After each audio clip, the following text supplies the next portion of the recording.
So for my talk tonight, I wanted to try to keep it focused on the practice of asking questions. You may have been able to ascertain my practice is quite varied. I write about contemporary art, but also lit and aesthetics. And I find that asking questions is something that really keeps me engaged and helps me find the links between different sources.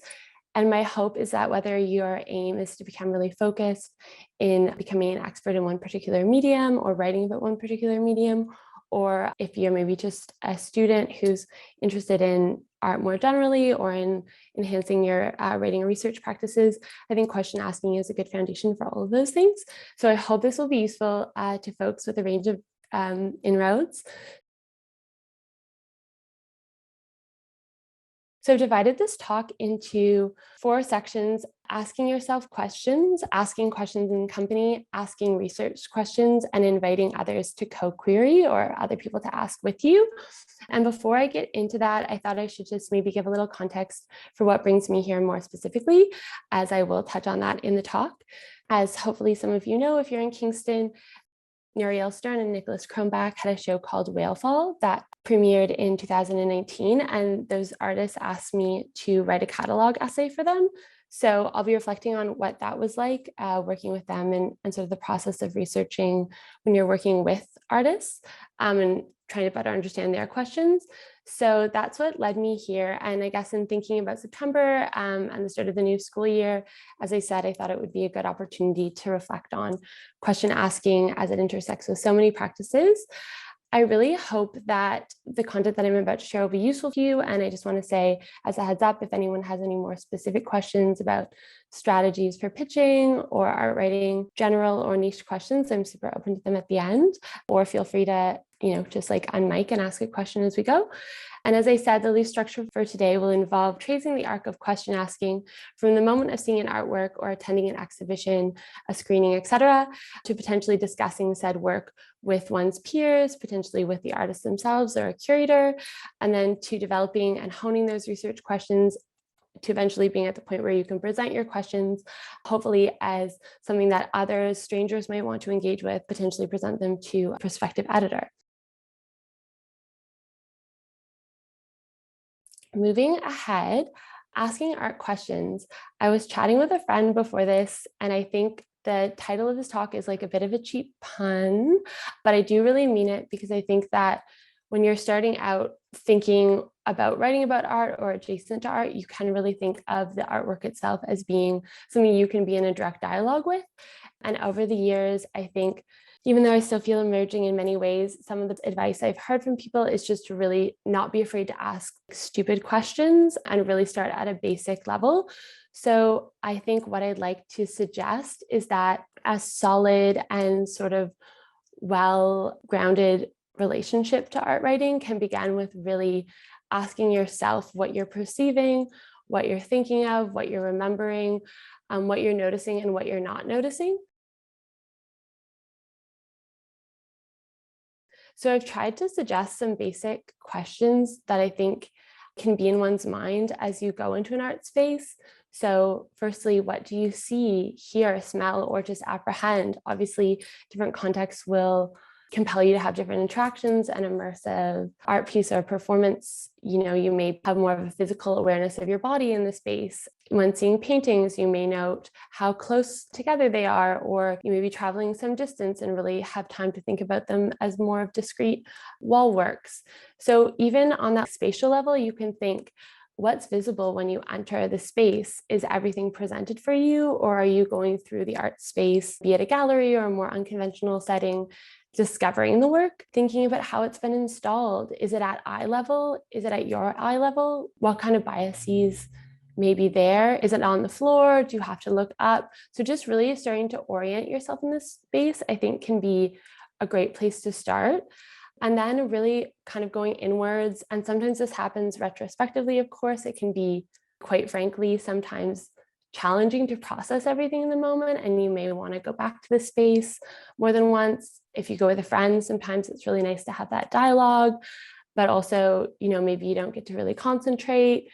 both can be true, or there can be advantages to being alone or with others. While you're in this space, if you can, just taking a second to sort of think to yourself, like, how does the work make you feel, and where is your eye being led and where is your mind being led? So what I mean by that is, are you having associations? Are you reminded of art things, maybe from art history, maybe from pop culture or other milieus you're familiar with? But also, are you thinking about anything from the wider world? I think like being in an art space, you can feel compelled to try to make highbrow comparisons or like highbrow. But I think it can be really generative to think like, oh, that circle reminds me of a clementine. It's exactly the size, or that shape reminds me of the conventional shape of like an A-frame house. So I'm thinking about maybe on some level home, or anyway, I don't want to like project too much, but I think just really like dropping into those associations can help you unpack them. And maybe there's something there that's worth following up on, or maybe there's something there that's like a bias or precluding you from seeing something else. So just really like letting yourself slowly process these questions that seem so simple, I find can be really helpful for clarifying your impression. And then conversely, I think it's really interesting to think about like what you don't feel, or if there's like an absence of associations when you're in a space. Sometimes being in an art space can be almost numbing or really jolting or disorienting, and that can inspire a whole different slew of questions. So I think, it's interesting to ask yourself why and how, what's making me feel this way, or what's making me have these thoughts or associations, and to what end. And then, we've moved from the physical and from those sort of like more obvious spatial details to this kind of conceptual place of being like, okay, how do I feel that maybe the artist is leading me, or what's the path or the question or the conclusion that the artist is guiding me to? And does that end feel resonant? Does the intent there even matter? So yeah, there's obviously like a million questions we could ask about how to evaluate art. Is it successful, etc. But I think before you even get there, this is like much more abstract. I think it's just about sort of trying to unpack your response. And then the last question in this sort of like initial suggestive kit would be, do you like it? Do I like it? Is this something that's like interesting to me? Sometimes it's great to see a show and you might feel really excited in the space, and then maybe you take some notes and you get home and you're like, that was great, I enjoyed it, but like I don't know if I want to sit with and unpack and question this much further. And then other times, unexpectedly, things will really stick with you. So I think that you have to maybe not like as in think the work is amazing or have it be your personal taste, but there has to be some sort of like, you have to be compelled somehow for it to feel like that's maybe a worthy engagement, because in the end, art rating is not a lucrative field. I hope that if it's something that people are pursuing, it's because it's fulfilling something for them. So I think it's really important to check in with yourself. Is this something that you think is worth continuing on and asking questions about? The only other thing I wanted to say on that topic is just like, I think it's really okay to ask dumb questions. I took an interviewing workshop with the arts, more sort of like broadly arts and culture journalist, Elizabeth Renzetti at the Globe this year. And she said her advice is to treat her interviewees as though she's a really confident, smart grade 3, like ask really basic questions. And I think that's kind of the perfect transition to asking questions in company.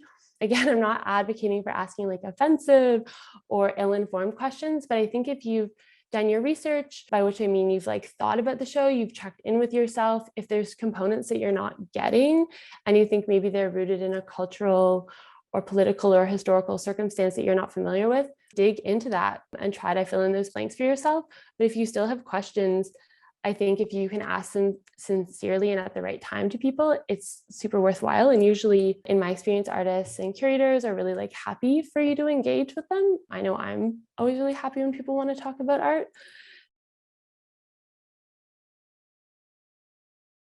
On this sort of like leg of things, I would say we're entering into like slightly more tricky territory, because when you go see art on your own, to be frank, I find it sometimes like can be quite awkward.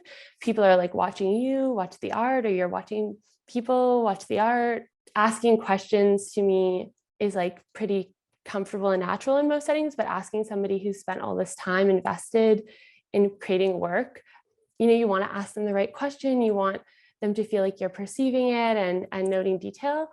But I think, again, you can really start by, if you have the chance to talk to an artist, if you want to learn more, don't be afraid to really ask questions that are quite direct and pragmatic about their practice. And I think also, if you're nervous, maybe nobody is, maybe that's relevant, but I think most of us get a little nervous sometimes. Starting by talking about those concrete things can often lead to really niche and interesting points. So asking somebody about what materials they use or their experience developing a work, where's their studio? Did they create it with the site in mind? Has the show been traveling? How has it looked in different spaces? Asking those kinds of questions can be a great start to feel out sort of, oh, are there other things, maybe interests or topics that are coming up that might feel resonant to you? And then again, you can move into sort of asking the artists about the why, like what compelled them to work with a certain material. Maybe you've researched their history and they usually work on quite a small scale and suddenly they're creating larger work. What's going on there? And I'll give some examples of this when I get to talking about Nicholas and Nurielle's work. They were working with porcelain, and that seemed different to some of their earlier work together. One of the first questions I had for them was, why porcelain? Why now? Why are you working with these photo projections as well as ceramics? How do they relate? Those kinds of questions, how do things relate, can sometimes be really generative. So don't be afraid to, if there's not a clear connection, ask about it. And if the artist doesn't want to share, that's also fine. We can ask artists for details, but they won't necessarily be transparent. And that's also their prerogative.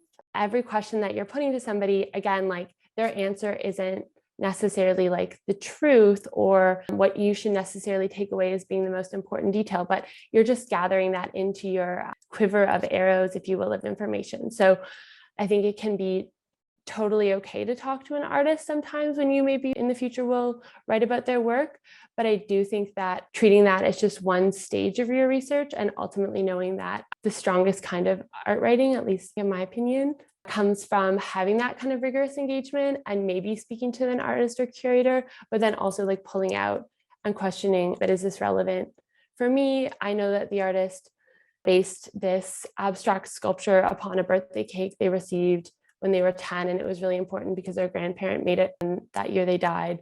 Is that detail actually apparent in the work? Is it coming through? So getting those kinds of stories, etc., can be really interesting, but I think it's important to remember that there still can be some critical space. And at the same time, when you have the opportunity to talk to an artist, what you can rely on usually more strongly is those kind of concrete details with their practice. Like that can be treated as more of like you doing your due diligence. So I think start there and see where the conversation takes you.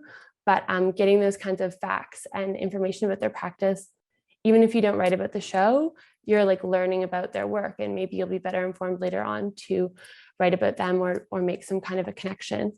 You can take that kind of approach if you're talking to a curator or another art professional, just like really asking them how that relationship started, what interests them in the artist's work, because often that's really where like a lively conversation can come from.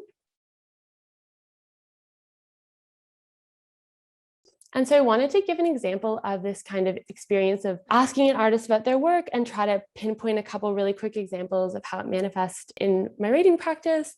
So last summer, I was able to see Laurie Kang's show, Her Own Devices, at Franz Kaka, which is a small gallery in Toronto. And I was able to get a tour from the artist herself, which was an invitation to come see the show. And that was really exciting. But of course, that obviously invites hearing her perspective on the work and being led by that. So I would say, while it's great to hear about the artist directly, about their process, questions, techniques, and intentions, as I mentioned, most artists will rarely speak directly about their intentions. Or if they do, I think it's really worth questioning that, because if somebody's trying too hard to convince you, maybe that's something to keep in mind. Maybe it should be more apparent directly. But with this experience with Laurie, it was not the case that she was leading me, although inevitably I think that happens, but rather we had a kind of quick visit in the space. And these are some photos from the gallery website. And I would just say, here's an example of going into the space. I went back to see it alone, and I was asking myself the questions that I outlined in the first part of the talk. but I was not sure what these, I don't know if you can see my cursor, but I wasn't sure what all these images were. And so when I met with the artist, I was able to learn that they were actually bags, the kind of gauzy plastic bags that carry firewood. And she's actually been in the practice of collecting those bags for years. Similar bags are used to carry and store onions and other root vegetables and firewood. So I was able to have this kind of experience of going into the space and noting the walls are wrapping around me. I feel like I'm being enclosed. I knew that The Carrier Method, which is a short story, was one of her big references, by Ursula K. Le Guin. So this idea of carrying and containment. And then when I met with her, I was able to ask more specific questions. So I've tried to highlight here, she's collected these firewood bags for years, and that was something that ended up making its way into a review that I ended up writing. I knew there was 35 photograms in the series, but I wasn't entirely sure what the process was for developing photograms. So speaking with Lori was a great opportunity for me to learn more about that technical process. Yeah, the conclusions that I drew, I still really tried to be critical of the space on my own terms and to research it on my own terms and to look at how that short story that Lori has suggested in the artist statement and the accompanying text in the gallery to be relevant for her. I really still wanted to read it, do my own research and secondary research on that to see, is this connection actually felt in this space? Does it seem germane to me? So I hope that's maybe like kind of an example of where you can, I'm not saying it was necessarily successful, that's up to you to decide. But yeah, I think that was an example where it felt great to be able to speak to the artist and ask them those concrete questions. Yeah, the next section is asking research questions. So to my mind, developing your own set of research questions and noticing constellations of ideas, themes, topics, gestures that interest you is really powerful. I don't really think people use Tumblr anymore, but I think that kind of idea of I like this and assembling it, or I don't like this and assembling it, this kind of image or this kind of aesthetic makes me feel kind of queasy, or there's something about this texture that I'm really drawn to, starting to note things, either formal details or thematic details that interest you in work can be really helpful, I think, for developing your own research questions that can arc throughout your writing, whether it's art criticism, whether it's essays, whether it's academic work, starting to note what is compelling to you, or even if you see a quote, writing it down and looping back. For me, a question that I'm interested in right now is, and I included when asked to write that bio, it always feels funny to do, but that I am a lapsed PhD student because I did leave my PhD program. But you're obviously encouraged in academic settings to have those questions. And I think you can also develop those questions independently. Yeah, for me, one of them is, how does art show up in fiction and how does fiction show up in art? And so that was really interesting in Lori's piece, for example, to see that overlap. But I think this is something that can be really motivating for everyone and also kind of empowering and legitimizing to think when you go out and see work, you're collecting those details that feel relevant to you. And maybe you'll try to write about that show and nobody accepts the pitch, but in thinking through and like honing your research questions, you're actually just building an arsenal of ideas. And then maybe you realize, oh, this is really interesting to me, but it's not for the general public, or it's not for this specific audience. Maybe there's a way that I pivot and leverage these interests and this collection of information in a new way. So I think it's also, you're building this own little library of reference and of ideas and information through having questions that stand outside of specific works. Taking the role of question asking back. So you've consulted maybe with artists, the artists themselves or the curator, you've read the exhibition text, maybe you've Googled the artist and read about their history, you've studied them at school. If like a certain cultural context or reference comes up in the work, maybe you've researched that or read about them already. But then it's like, how do you pull that in and make it relevant for yourself? So I think like some questions that you can and should ask yourself are, how might I have interpreted the work if I hadn't spoken to so-and-so? How might I have interpreted the work if I'd seen it in a different physical space or in a different headspace? Context is obviously huge, especially in the art world, but I think it's really important to think, did somebody post about the show on Instagram and it made me think it seems cool, so I should go? And like, what is that network of associations maybe pushing me towards thinking or concluding, and how can I unpack that a bit? Then you can also zoom out and, like, as I was saying earlier, ask yourself if the work has resonance with anything else you've seen, read, heard on a podcast, experienced in your real life, or heard about others experiencing. And I think that can be like a really fecund way to push forward with questions, is to draw connections outside of the art world. You can question if the work seems to inquire about its own form or other contexts. And you can ask, like, what is at stake in this? Is this work? Are the questions the work itself are asking, are those worthwhile? And again, is it something that I want to engage with? And lastly, I think it's really important to question the context that you'll be writing in and to think about your own perspective. So there's obviously tons of considerations that one should take depending on the subject matter, depending on your relationship to the subject matter. And responsible question asking involves thinking through what some of your gaps might be and trying to get those answers. I'm definitely not in a place to say you can or you can't write about certain topics, but I think like really careful reflection on anything you may be writing about is ultimately really crucial, like self-questioning. How much do I know about this? And maybe I want to write about this art show that tackles these subjects I'm not familiar with.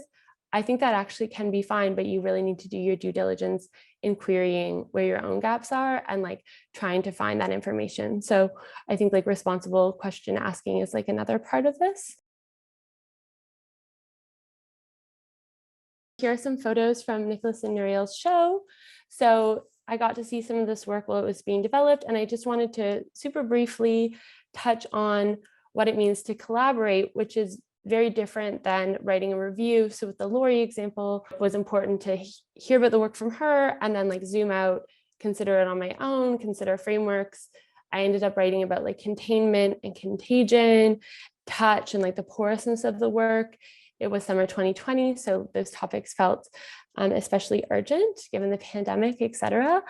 But with working on the whale fall catalog essay or exhibition essay, which ended up getting printed, which was great, my research questions had to dovetail with the artist. So I was really like grilling them to try to understand their practice and being really direct in a way that I wouldn't necessarily be if I was writing a review, because I really wanted to understand where they were coming from and like what all of these pieces, everything that you're seeing on the screen right now, like where did you get these? Where did you source these?